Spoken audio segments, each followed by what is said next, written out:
Okay students, let's come to the second chapter जिसका नाम है common goals of 5 year plans. ठीक है, इसमें हम बात करेंगे प्लानिंग कमीशन के बारे में। आपको ये याद रखना है बेटा कि हमारी इकोनॉमी 3 तरह की होती है। एक होती है कैपिटलिस्ट इकोनॉमी, एक होती है हमारी सोशलिस्ट और एक होती है हमारी mixed economy. I hope you are able to listen. यहाँ पर देखो, कैपिटलिस्ट इकोनॉमी में क्या होता है, ये ऐसी इकोनॉमी होती है जो कम्प्लीटली प्राइवेट प्लेयर्स के पास होती है। प्राइवेट प्लेयर्स वो प्लेयर्स होते हैं जो प्राइवेट एंटरप्राइजेज होती हैं, उनके कंट्रोल में सब कुछ होता है। ठीक है, वो अपने काम प्रॉफिट मोटिव के लिए करते हैं, उनका सोशल वेलफेयर में ज़्यादा इंटरेस्ट नहीं होता है। ठीक है, सोशलिस्ट इकोनॉमी ऐसी इकोनॉमी होती है जो सरकार चलाती है, तो सरकार का काम पहले देश का भला करना होता है, तो सोशल वेलफेयर इनका ऑब्जेक्टिव होता है। मिक्स्ड इकोनॉमी एक ऐसी इकोनॉमी होती है जो कि प्राइवेट और पब्लिक सेक्टर दोनों को मिला के बनती है। ठीक है, ऐसी इकोनॉमी में सोशल वेलफेयर भी हो जाता है और साथ साथ में प्रॉफिट मोटिव भी कंप्लीट हो जाता है। तो ये ऐसी इकोनॉमी एक अच्छी इकोनॉमी मानी जाती है। इंडिया के अंदर कौन सी इकोनॉमी चलती है? मिक्स्ड इकोनॉमी चलती है। ठीक है, वो आपको पता लग ही गया है क्योंकि दोनों का कम्बिनेशन मोर बेटर रहेगा। ठीक है, देन आपने बताना है कि हमारे देश में प्लानिंग की क्या ज़रूरत थी। ठीक है, ये बहुत ही कॉमन है, इसमें आपको पता होना चाहिए जब आज़ादी हुई थी तो देश में बहुत सारी चीज़ों की कमी थी। एक अच्छी मार्केट चलाने के लिए कोई सिस्टम नहीं था। ठीक है, इकोनॉमिक एंड सोशल जस्टिस, इसका मतलब क्या है कि इकोनॉमिक होता है आर्थिक पैसे की तरफ और सोशल मतलब कि सबको इक्वालिटी देना, तो दोनों ही तरीके से एक अच्छा सिस्टम नहीं था, तो इसीलिए प्लानिंग कमीशन चाहिए थी। कोई ऐसे रिसोर्सेज चाहिए थे जो हम देश के भले के लिए यूज़ किए जा सके, जैसे कुछ पैसा देश के भले के लिए लगाया जा सके, use of resources for national interest.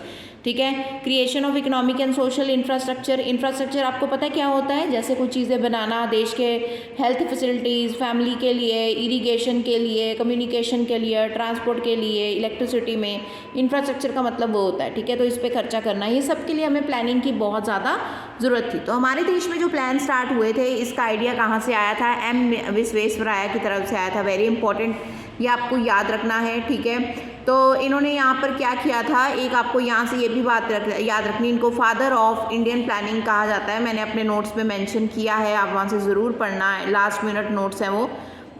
ठीक है, और इंडियन नेशनल कांग्रेस ने भी इंडियन नेशनल कमेटी बनाई थी पंडित जवाहरलाल नेहरू के अंदर, जो चेयरमैनशिप के अंदर उनकी चली थी। ठीक है, उसके बाद आपने यहाँ से क्या याद रखना है कि इसके अलावा भी बड़े टाइम से प्लानिंग चल रही थी। किसी ने बॉम्बे प्लान बनाया, किसी ने पीपल्स प्लान बनाया, कभी department of planning and development भी बनाया गया था। ठीक है, ऑल दो हमने 1950 में जाकर हमारी आज़ादी के बाद पहली बार जो अच्छे प्लान्स बने वो प्लानिंग कमीशन ऑफ इंडिया ने बनाया, जिसके चेयरमैन प्राइम मिनिस्टर होते हैं देश के। जो भी प्राइम मिनिस्टर उस टाइम पे होंगे या जो भी होते थे टाइमली, वो प्लानिंग कमीशन ऑफ इंडिया के चेयरमैन घोषित किए जाते थे। ठीक है, अब ये प्लान्स में आपने याद रखना कि 1950 में ये अनाउंस किए गए थे। ठीक है, ही बनाए जाएंगे और 1951 से फर्स्ट 5 ईयर प्लान स्टार्ट किया गया। 5 ईयर का मतलब ये हर सरकार 5 साल के लिए होती थी और ये 5 ईयर के प्लान अनाउंस करती थी, फिर नई सरकार आती थी तो नए प्लान्स बनते थे।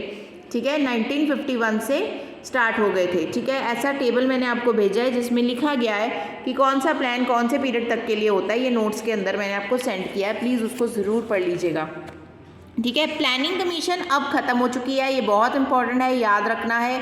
लास्ट प्लान जो हमारा चल रहा था that was 12th 5 year plan. ठीक है, और वो ख़त्म कर दिया गया क्योंकि 2014 में इन बिटवीन में ये 17 तक चलना था, पर 2014 में ही हमने उसको वैनिश कर दिया और क्या आया? NITI Aayog. Very very important, national institute for transforming India.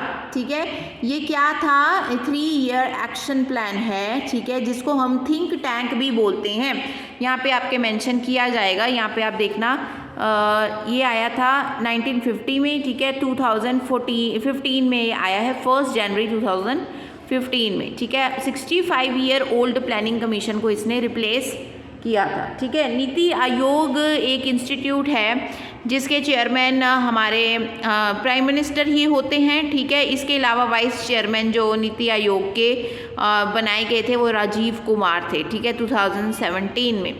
Fine, and आपको क्या याद रखना है, इसको थिंक टैंक भी कहा जाता है। यहाँ पे लिखा है नीति आयोग को हम एक इंटेलेक्चुअल इंस्टीट्यूशन, दिमाग से चलने वाला इंटेलेक्चुअल, जो हमारी इंटेलिजेंस को यूज़ करता हो, थिंक टैंक इंस्टीट्यूट कहा जाता है। ठीक है, इसके अलावा आपने इसमें क्या याद रखना है, इसमें पॉलिसीज़ वगैरह बनाई जाती हैं। इंडियन प्लानिंग के जो फादर हैं उनको हम विश्वेश्वराया कहते हैं। ठीक है, मोक्ष गंधम विश्वेश्वराया, बट इनके जो आर्किटेक्ट ऑफ इंडियन प्लानिंग है उनको हम प्रशांत चंद्र महाबोलिस के नाम से जानते हैं। तो दोनों में फ़र्क है, he is the father of Indian planning and he is the architect of Indian planning, कि किस तरह से प्लान्स बनने चाहिए। सबसे बड़ी बात आपको इसमें क्या याद रखनी है, एक तो थिंक टैंक याद रखना है, दूसरा ये क्या है, एक बॉटम अप अप्रोच है। क्या है, बॉटम अप अप्रोच, ये टॉप डाउन अप्रोच नहीं है, याद रखना। ये नीति आयोग की बॉटम अप अप्रोच है, ये नीचे से प्रॉब्लम देखते फिर सोल्यूशन निकालते हैं। पहले क्या होता था, पहले प्लान बना दिए जाते थे और प्रॉब्लम को नहीं देखा जाता था इतने गौर से। अब पहले प्रॉब्लम को एनालाइज किया जाता है और फिर प्लान बनाए जाते हैं।